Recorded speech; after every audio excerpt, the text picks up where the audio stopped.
Hello valued viewers, I hope you're all doing very well. It's August 2025 and I haven't flown the Apache in ages, so I jumped in to get some practice. I as the pilot and the AI as my gunner or my CPG. I went to fire some missiles and it's all changed, I noticed. I got my menu down here activated and it's changed, lots of different options, and that's because we've had massive changes in a recent patch in DCS, and so I figured we better learn about it, read the manual and make a quick guide. So if we're going to do this, let's do it properly. Let's go over everything. First, why has the CPG logic changed? Well, it's because now in-game we have enhanced functionality for IFF, how realistic we want to make IFF. As well as that, George's searching and surveillance abilities have massively improved, and we've got extra functionality for targeting. In terms of what we're doing today, super simple. We have a helicopter here, it's ground started. A few miles ahead of it are some ground targets that are baddies and some ground targets that are goodies, and we've got some waypoints, and that's it. First of all, let's look at IFF. Before this change, IFF was super simple, or I should say classification and IFF. Classification meaning classifying which type of vehicle he's looking at, and then IFF working out which coalition it belongs to. As I said, it was instantaneous and it was magic before. You got George to find a target and he would automatically tell you it's a BMP and it belongs to the Russian coalition. Well, that's changed, or should I say we have the option to make it changed. To do that, we select our helicopter in the mission editor. We go to the options here and we get, I'm going to get rid of that there, this AI IFF detection mode. We can have essentially three modes: simple, label only, and realistic. Simple is how it was before. Everything's done instantaneously and magically with no errors. The other side is going to be realistic. He'll first try to detect or classify which type of vehicle it is. The reliability that he can do that and the time it takes to do that will depend on the distance of the vehicle. Obviously, if it's a long way away and you can only see a few pixels in his raster image, it's going to make his job difficult. The angle of the vehicle, can you see it from the side? Can you see it from the front, the rear and whatever? And also, is the vehicle obscured or semi-obscured behind trees and whatever will make a difference. Then, once he does determine which type of vehicle it is, determining the coalition is going to be much more difficult for him. So that's something to bear in mind. Then we have the halfway house, label only, in which case the classification of the type of vehicle will be realistic, but determining which coalition it belongs to will be again magic, like the simple mode. Finally, there's sort of a fourth option here, auto, which is going to be a default. All that means is which of these three will be chosen will depend on your mission options. So I click that tick there. You can see my mission options taken into account will be my F10 options here and my labels here. So I've got it super simple. All I can see as a human, all of the baddies, all of the goodies, so I know which is friend and which is foe, and that means George will also know that. So it'll put it in simple mode. I hope that makes sense. Alright, in we go, loading the cockpit. The first thing we're going to do is just remind ourselves of the controls. Let's just imagine we don't know anything about AI George controls. So, adjust controls. We're going to go AH-64D pilot, and we're going to go to the George AI helper we need today. Stuff we will need: consent to fire. This is how we manually activate George to do something like perform a search, like engage a target. We'll need that set. George AI interface, this will show and hide his little menu that comes down on the bottom right, which you obviously will need. Request aircraft control we won't need today, but that's if we want to become him and AI wants to become the pilot. And finally, TAD store target will allow us to store a target that he's looking at through the TADs as a point in the aircraft computer. We may or may not do that today, I haven't decided yet. As well as that, we'll need George AI helper menu. That's the same option here to show or hide the menu. Also, George AI helper interface up, down, left and right, which I'll refer to as up, down, left and right in the video. And because there's so many controls that these can represent, it also depends not just pressing the button but how long you press the button for. If I say up short, it means pressing this button here for less than half a second. If I say long, it's pressing that button for more than half a second. Okay, let's get started. So let's get started. We're going to press left control and V or Victor to bring up George's control menu, and it's down the bottom right here as it was before, but it looks different. We now have three layers: inner layer, middle layer of commands, and outer layer of commands. The middle is one or two actions that can be actioned by pressing the consent to fire button. The middle layer here is up, down, left and right. If we were to press a short press of up, down, left and right, and if we were to press a long press of up, down, left and right, we'd do that, that, or that, or that. Note it says master off. That means in this configuration, i.e. we're on the ground, if I were to press consent to fire, I would order George to shut down his area of the helicopter. Incidentally, if we were doing a cold start, which we're not doing now, we're hot here, we would have the option to start up his area of the helicopter. Now, because it says master off, that's a good cue that we need to take off if we want to actually do anything. So let's get airborne. I'm just going to take my time to get in a stable hover a few hundred feet up, and then we'll report back and look further. Airborne now. Note that master off has been changed by point and area. Notice that we can have up to 2 commands in the center area here. In every case, if there are 2 commands, the upper one will refer to a consent to fire short press and the lower one a consent to fire long press. So let's just remind ourselves of our basic controls. Hold fire at the top, obviously up, long. If I were to press that, everything will go green, and that would mean that if I had ordered George to track a target, he will then fire at that target and any subsequent track targets until I stopped him by removing hold fire. If hold fire is off, I can still fire at targets that I'm tracking, but I would have to order him to fire manually by using consent to fire. In fact, before we go any further, an important thing to say is that whether George has a weapon assigned or not will determine how much functionality we have. So currently he has no weapon assigned. We get all these functions that we'll look at. If I were to assign him a weapon with left short gun, a lot of options will disappear, you see. So it's best that we start without a weapon assigned. Next is up short. Pilot, helmet, sight, search. You all know this one, and this one has not changed. So I'm going to get my IHAD or my pilot helmet sight. I'm going to move it over here. I'm going to press up short, and we know what happens. Aircraft's armed and slaving. He's going to aim his TADs where I was looking at with my pilot helmet sight, and I can confirm that by showing his TAD speed on here. That's where I was looking at when I pressed him. The way he did it was first to slave his TAD sensor to my pilot helmet sight. Then when the TADs had moved to that point, he deslaved it. And we know that it's deslaved because we can see the condition of the TAD system here, which is the main sensor, the FLIR sensor he uses. It's currently deslaved.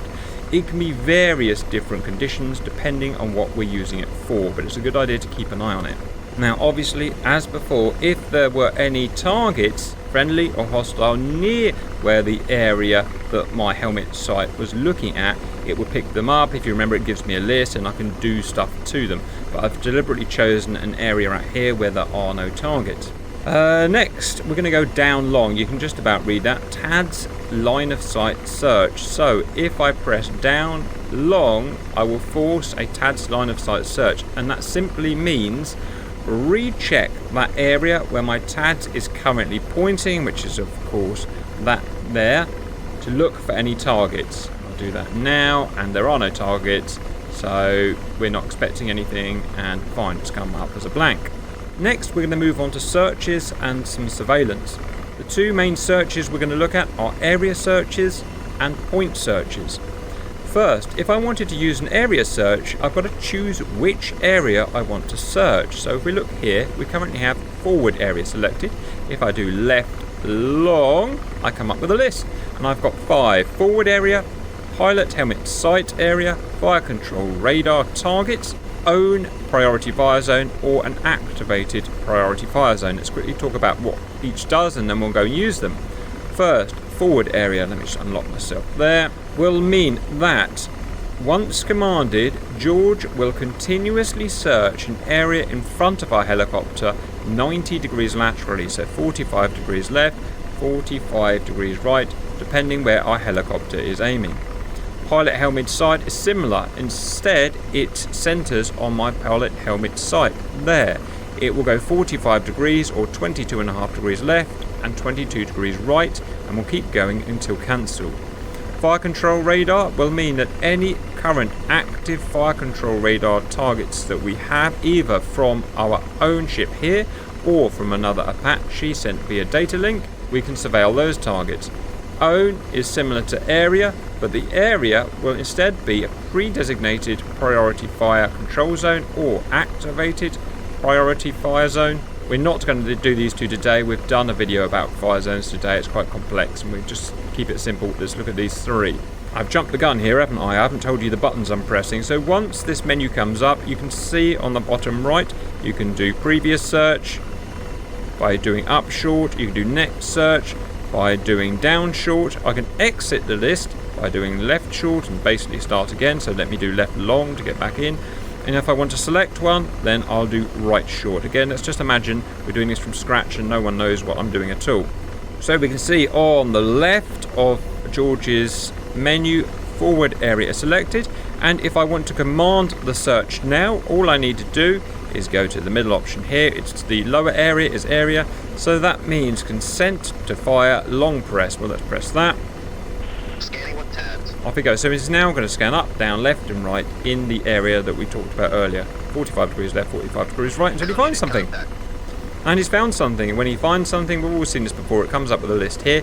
Because I'm on simple option or auto option with simple IFF, he's automatically worked out very quickly which vehicle it is and who it belongs to. Red, obviously hostile, blue, friendly, yellow, unknown, so on. Now, because I'm now looking at a target, I get some more options. So I can change the TAD's zoom with up and down long. Let's do that. Boop, boop. I should have 4 fields of view. So while surveilling, I can use my FLIR or my TAD, or I can change that with consent to fire long to my TV sensor. And you can now see it's a TV sensor. It might be more useful in a particular scenario that we're doing.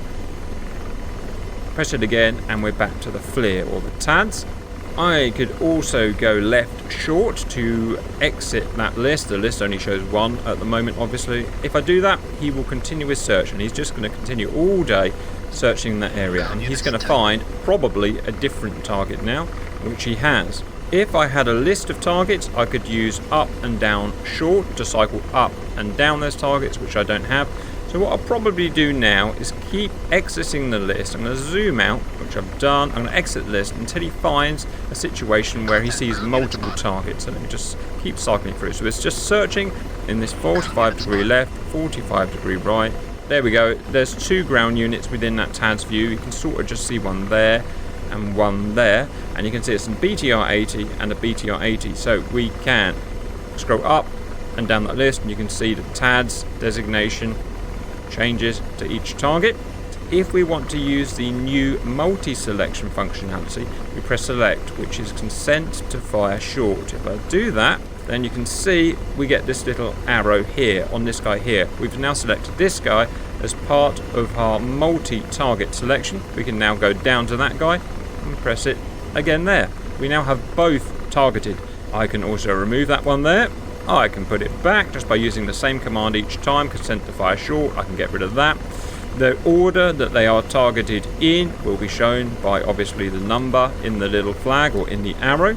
It's important to say that when you do want to go and engage, which you'll do by pressing track or short right, which we won't do yet, we'll do it later, you must make sure that your yellow cursor is on one of the guys that's flagged as a multiple target. Otherwise, that multiple target list will be lost.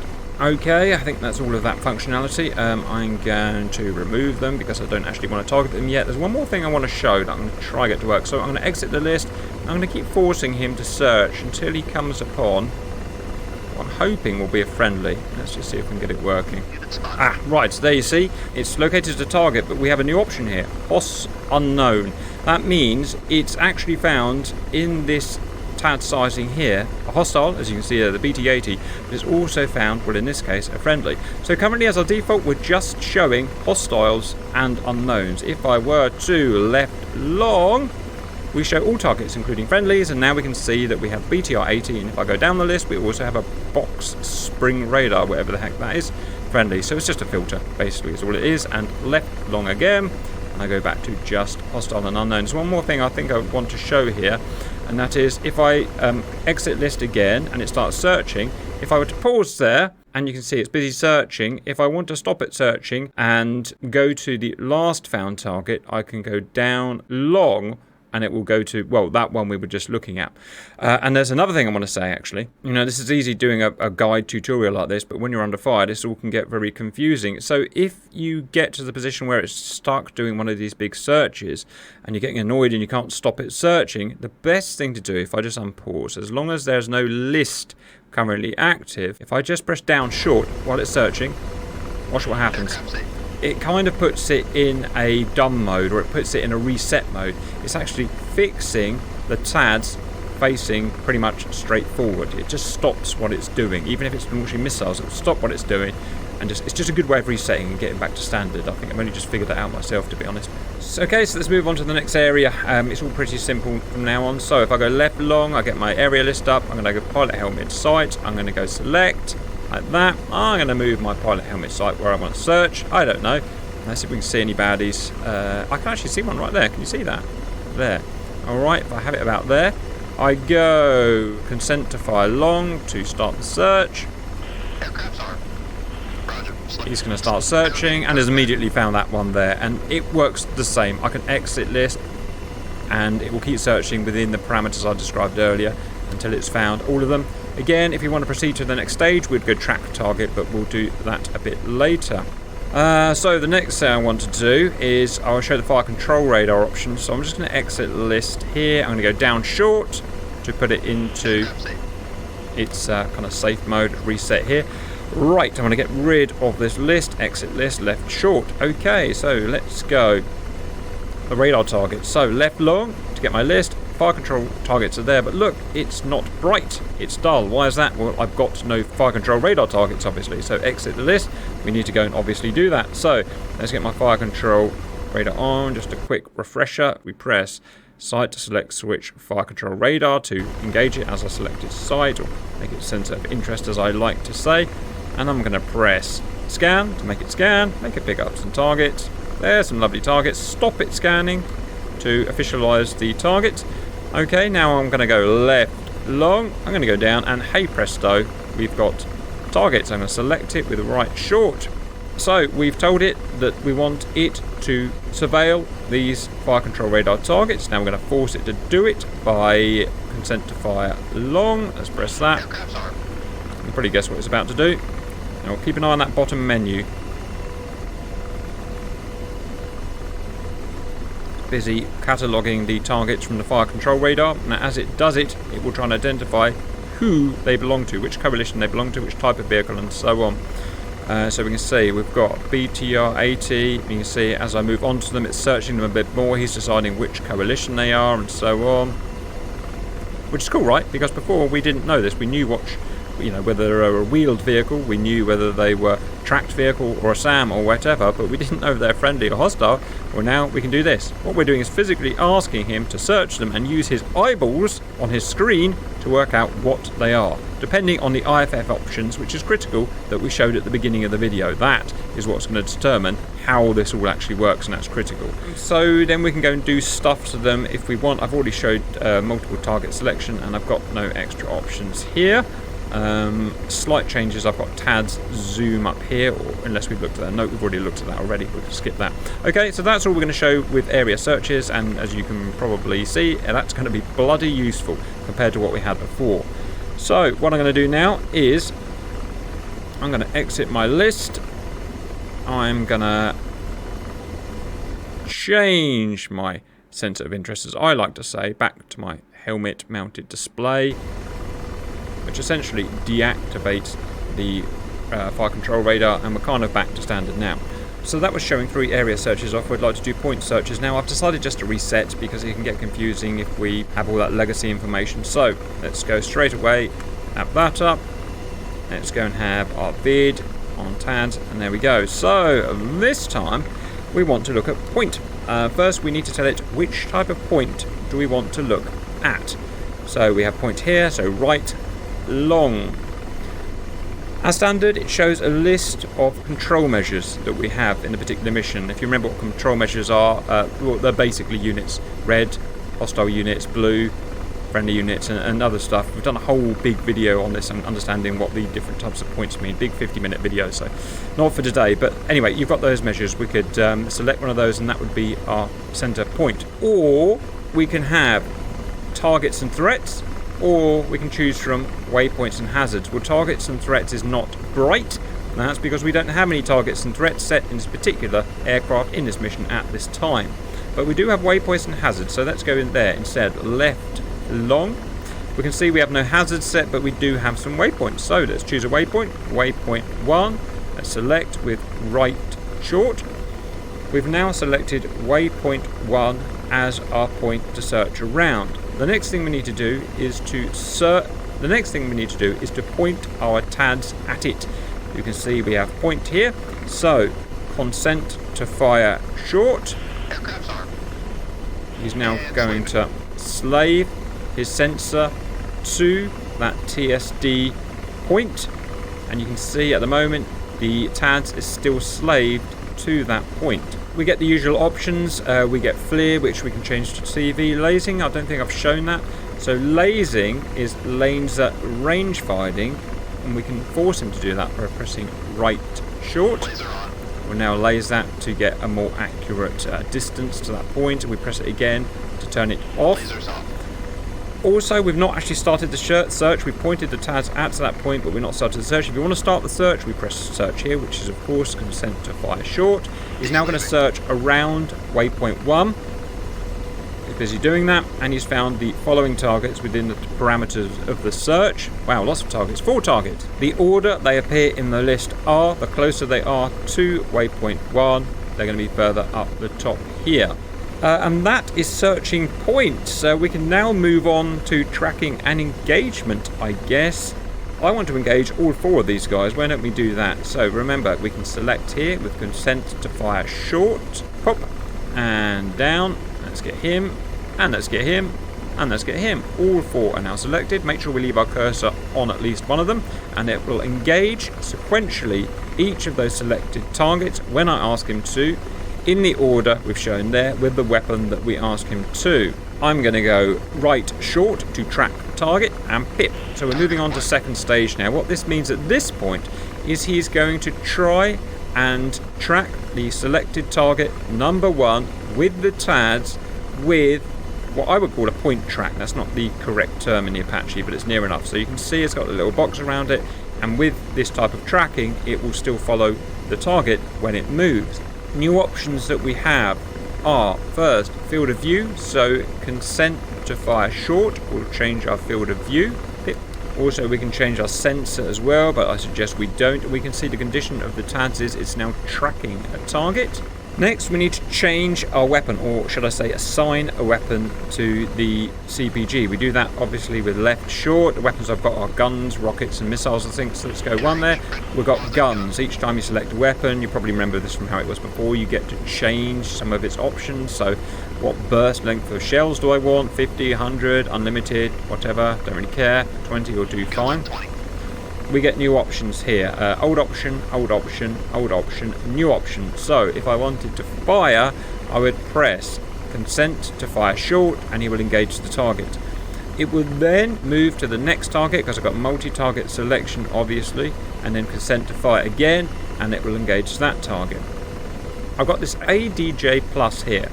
What that means is the TADS is point tracking that target nicely here, but if I start moving my helicopter about violently, which I'm not going to do now, it may struggle to keep that point track.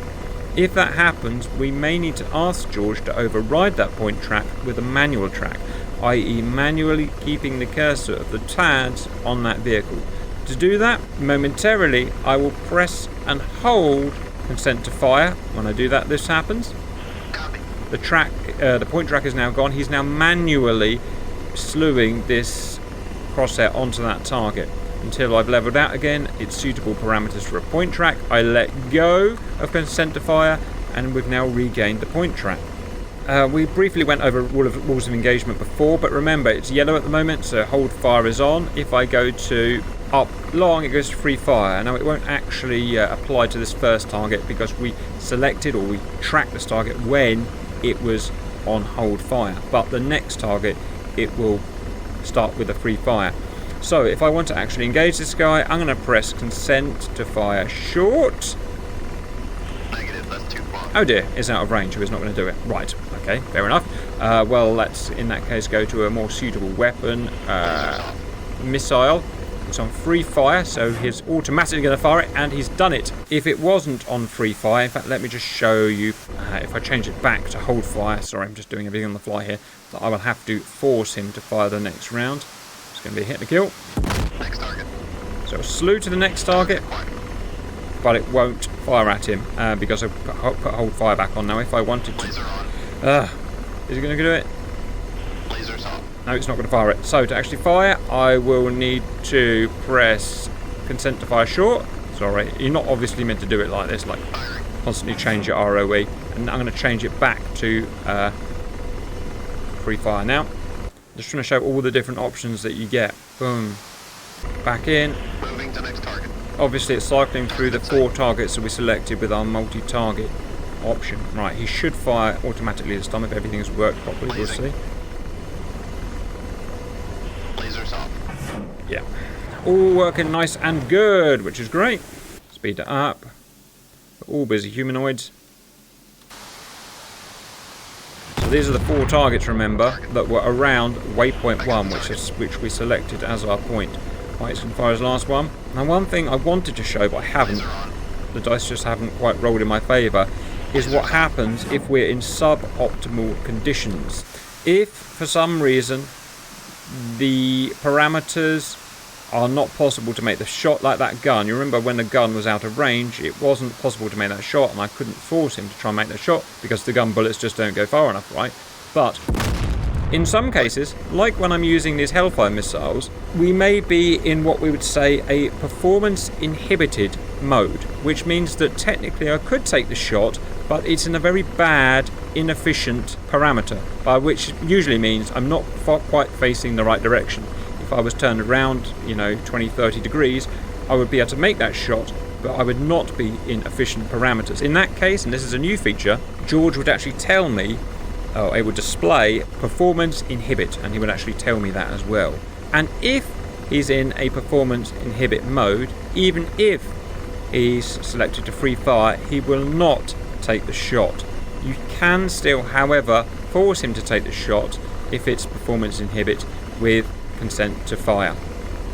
Then if the next target is not performance inhibited, he will automatically take the next shot if it's free fire. Sorry, I hope that makes sense, and although I can't show it right now because I don't have the right target selected, it'll be very obvious when you come to it. And I think that's all I've got to show viewers. There's some other options regarding the weapons, obviously, like lock on after launch, lock on before launch with a laser guided Hellfire, some options on how you want to employ the rockets, but that's all the same as it was before, so I don't really want to waste your time just showing the same thing again. I hope that was useful, and bye bye.